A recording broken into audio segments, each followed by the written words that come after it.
সর্বত্রই বড়দিনের আনন্দ, আর এই আনন্দের মধ্যেই আতঙ্কে রয়েছেন দক্ষিণ চব্বিশ পরগনা জেলার পাথর প্রতিমা শ্রীধরনগর গ্রাম পঞ্চায়েতের উপেন্দ্রনগরের গ্রামবাসীরা।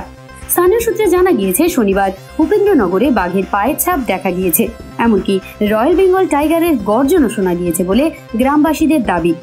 পাশের ঠাকুরাই নদী চর ও ধান জমিতে পায়ের ছাপ দেখার পর থেকেই কার্যত গৃহবন্দী হয়ে রয়েছেন গ্রামবাসীরা। খবর দেওয়া হয়েছে বন দপ্তরকে। খবর পেয়ে বন দপ্তরের রামগঙ্গা রেঞ্জের কর্মীরা পাশের ধনচির জঙ্গলটি লাইলনের জাল দিয়ে ঘিরে ফেলার কাজ শুরু করেছেন। রাতে গ্রামবাসীরা বাঁশ লাঠি নিয়ে এলাকায় পাহারা দিচ্ছেন। নদীর চরে জ্বালানো হয়েছে টায়ার ও মশাল। এ বিষয়ে এক গ্রামবাসী জানান, হ্যাঁ, দুপুরে বাঘের ডাক শুনেছি তো। বাঘের ডাক শুনেছি। আমাদের ধান বাড়িতে বাঘ ঢুকেছে, অনেক ধান ক্ষতি করে দিয়েছে। বাচ্চা কাচ্চা নিয়ে ধানও তুলতে পারছি না। না, বাঘ যায়নি।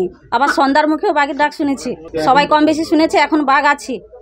আপনারা কি ব্যবস্থা করছেন করুন, যে বাঘ এখান থেকে ধরে নিয়ে যান, নাহলে আমরা বাচ্চা কাচ্চা নিয়ে বসবাস করবো কি করে? আমরা আমাদের থাকতে হবে তো, আমরা কি বাড়িঘর তুলে নিয়ে চলে যাব?